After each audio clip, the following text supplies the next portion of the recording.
Welcome to the Indian narrative. यहाँ हम भारत की उन कहानियों को सामने लाते हैं जिन्हें समय ने ढक दिया, राजनीति ने मोड़ दिया या इतिहास ने अधूरा छोड़ दिया। इस चैनल पर हम सिर्फ खबरें नहीं सुनाते, हम घटनाओं के पीछे की सच्चाई, उनकी जड़ें और उनके असर को समझने की कोशिश करते हैं। आज के इस वीडियो में हम उस दिन की कहानी को दोबारा जीने जा रहे हैं जिसने पूरे भारत को हिला कर रख दिया। पुलवामा हमला, 14 फरवरी 2019। ये कहानी सिर्फ एक आतंकी हमले की नहीं है, बल्कि बलिदान, चूक, साजिश और जवाब की कहानी है। 14 फरवरी 2019 की सुबह अभी पूरी तरह उजली भी नहीं हुई थी। जम्मू के सीआरपीएफ कैंप में ठंड के बीच हलचल शुरू हो चुकी थी। आसमान बादलों से ढका हुआ था और ठंडी हवाएं मौसम को और सख्त बना रही थी। छुट्टियां बिताकर अपने अपने घरों से लौटे जवान श्रीनगर ट्रांजिट कैंप के लिए रवाना होने वाले थे। सामान्य हालात में ये जवान कई दिन पहले ही घाटी पहुंच जाते, लेकिन इस बार कश्मीर में हुई रिकॉर्ड तोड़ बर्फबारी ने जम्मू श्रीनगर हाईवे को बंद कर दिया था। इसी कारण तैनाती में देरी हुई और कैंप में जवानों की संख्या असामान्य रूप से बढ़ गई। सुबह ठीक 3:30 पर सीआरपीएफ का काफिला जम्मू से श्रीनगर की ओर निकल पड़ा। ये काफिला आम दिनों से कहीं बड़ा था। कुल 78 वाहन, जिनमें आर्मर्ड व्हीकल्स, बसें और ट्रक्स शामिल थे, और उनमें सवार थे 2547 जवान। आतंकी खतरे को देखते हुए रोड ओपनिंग पार्टी पहले से हाईवे पर तैनात थी। हर मोड़, हर पुल और हर संवेदनशील जगह पर सुरक्षा बलों की निगरानी थी। काफिला काजीगुंड की ओर बढ़ रहा था, जिसके आगे का इलाका आतंकवाद के लिहाज से बेहद संवेदनशील माना जाता है। काफिले के भीतर जिंदगी अपनी सामान्य गति से चल रही थी। कुछ जवान खिड़की से बाहर देखते हुए अपने घरों की यादों में खोए थे, तो कुछ मोबाइल फोन पर अपनी पत्नी, बच्चों और परिवार से बात कर रहे थे। किसी ने वीडियो बनाया, किसी ने मैसेज भेजा और किसी ने ये कहकर फोन रखा कि शाम को फिर बात करेंगे।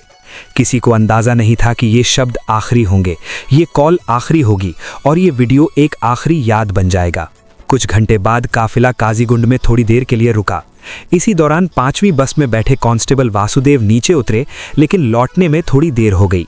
जब तक वे वापस आते उनकी बस आगे बढ़ चुकी थी, इसलिए उन्हें काफिले की किसी दूसरी बस में बैठना पड़ा। अनजाने में हुआ ये छोटा सा संयोग आगे चलकर उनकी जान बचाने वाला था। काफिला फिर से श्रीनगर की ओर बढ़ चला। उसी समय काफिले से कुछ ही किलोमीटर दूर 2 आतंकी अपने खतरनाक मंसूबों के साथ इंतजार कर रहे थे। उनके पास एक नीली कार थी जिसमें करीब 200 किलो विस्फोटक भरा हुआ था। यह हमला कई दिनों से टाला जा रहा था। पहले इसे 9 फरवरी को अंजाम देना था, लेकिन बर्फबारी के कारण उस दिन कोई सीआरपीएफ काफिला हाईवे से नहीं गुजरा। अब जैसे ही उन्हें 14 फरवरी को बड़े काफिले की जानकारी मिली, उन्होंने अपनी योजना को तुरंत अंजाम देने का फैसला कर लिया। दोपहर के करीब आतंकी हाईवे के पास पहुंचे। एक आखिरी मुलाकात हुई, एक आखिरी विदाई। इसके बाद विस्फोटकों से भरी कार हाईवे की ओर बढ़ गई।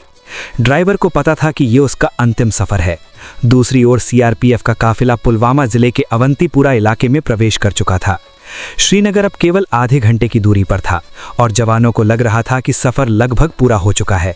अचानक काफिले के जवानों ने देखा कि एक नीली कार तेजी से बसों को ओवरटेक करती हुई आगे बढ़ रही है। रोड ओपनिंग पार्टी ने खतरे को भांपते हुए प्रतिक्रिया देने की कोशिश की, लेकिन सब कुछ सेकंडों में घट गया। उस कार ने काफिले की 5वीं बस के पास पहुंचते ही जोरदार टक्कर मारी और अगले ही पल एक भयानक धमाका हुआ। 200 किलो विस्फोटक के फटते ही 5वीं बस के परखच्चे उड़ गए। धमाके की आवाज मीलों दूर तक सुनाई दी। सड़क पर एक गहरा गड्ढा बन गया। चारों ओर धुआं, मलबा और तबाही फैल गई। एक ही झटके में सीआरपीएफ के 40 जवान शहीद हो गए और 70 से अधिक जवान गंभीर रूप से घायल हो गए। यह हमला इतना भयावह था कि कई शहीदों के चेहरे तक पहचान में नहीं आ रहे थे। 5वीं बस में जम्मू से चढ़ा एकमात्र जवान जो बचा, वो वही कांस्टेबल वासुदेव था जिसकी बस रास्ते में छूट गई थी। यह हमला पिछले 3 दशकों में भारतीय सुरक्षा बलों पर हुआ सबसे घातक आतंकी हमला था। कुछ ही घंटों बाद पाकिस्तान स्थित आतंकी संगठन जैश-ए-मोहम्मद ने इसकी जिम्मेदारी ली। पूरे देश में शोक और आक्रोश की लहर दौड़ गई। शहीद जवानों के पार्थिव शरीर विशेष विमानों से उनके गृह राज्यों में लाए गए और पूरे राजकीय सम्मान के साथ उनका अंतिम संस्कार किया गया। हर शहर, हर गांव और हर घर में गम और गुस्से का माहौल था। भारत सरकार ने तुरंत कूटनीतिक, आर्थिक और स्ट्रेटेजिक स्तर पर कार्रवाई शुरू की। पाकिस्तान का मोस्ट फेवर्ड नेशन दर्जा रद्द किया गया, आयात शुल्क बढ़ाए गए और अंतर्राष्ट्रीय मंचों पर उसे आतंकवाद के मुद्दे पर अलग थलग किया गया। लेकिन भारत यहीं नहीं रुका। सैन्य कार्रवाई का निर्णय लिया गया। 26 फरवरी 2019 की सुबह भारतीय वायुसेना ने नियंत्रण रेखा पार कर पाकिस्तान और पीओके में स्थित आतंकी ठिकानों पर एयर स्ट्राइक की। बालाकोट समेत कई जगहों पर आतंकी शिविर तबाह कर दिए गए। ये कार्रवाई पुलवामा में शहीद हुए जवानों को दी गई सीधी जवाबी श्रद्धांजलि थी। अगले दिन हुई हवाई झड़प में भारतीय वायुसेना के पायलट अभिनंदन वर्धमान ने दुश्मन का विमान मार गिराया और बाद में पाकिस्तान की हिरासत में चले गए, लेकिन अंतर्राष्ट्रीय दबाव के चलते कुछ ही दिनों में सुरक्षित भारत लौट आए। जांच एनआईए को सौंपी गई। जांच में सामने आया कि यह हमला महीनों की साजिश का नतीजा था और इसमें कई स्थानीय नेटवर्क और विदेशी आतंकी शामिल थे। ये भी उजागर हुआ कि हमले से पहले कई खुफिया चेतावनियां मिली थीं, लेकिन सुरक्षा व्यवस्था में गंभीर चूक हुई। इस हमले ने पूरे कश्मीर सुरक्षा ढांचे को झकझोर कर रख दिया।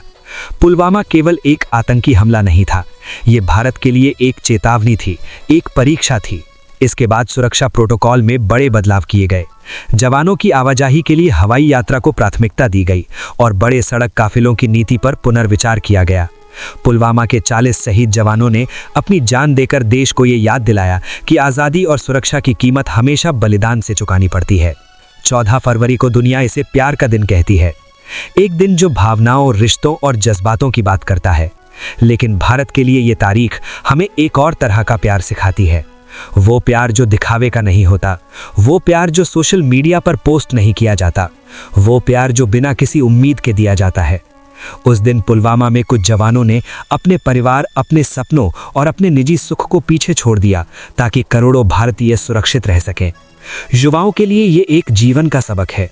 प्यार सिर्फ किसी एक इंसान तक सीमित नहीं होता। प्यार कभी कभी पूरे देश के लिए अपनी जान देने का भी नाम होता है। जब हम 14 फरवरी को देखें तो सिर्फ विदेशी परंपराओं को नहीं, बल्कि अपने उन सपूतों को भी याद रखें जिनके बलिदान की वजह से आज हम आज़ादी से सांस ले पा रहे हैं। अगर आप मानते हैं कि युवाओं को अपने सैनिकों को याद रखना चाहिए तो इस वीडियो को लाइक करें, द इंडियन नैरेटिव को सब्सक्राइब करें ताकि भारत की असली कहानियां आने वाली पीढ़ी तक पहुंचती रहे, और इस वीडियो को शेयर करें क्योंकि देशभक्ति कोई नारा नहीं, ये एक जिम्मेदारी है। जय हिंद।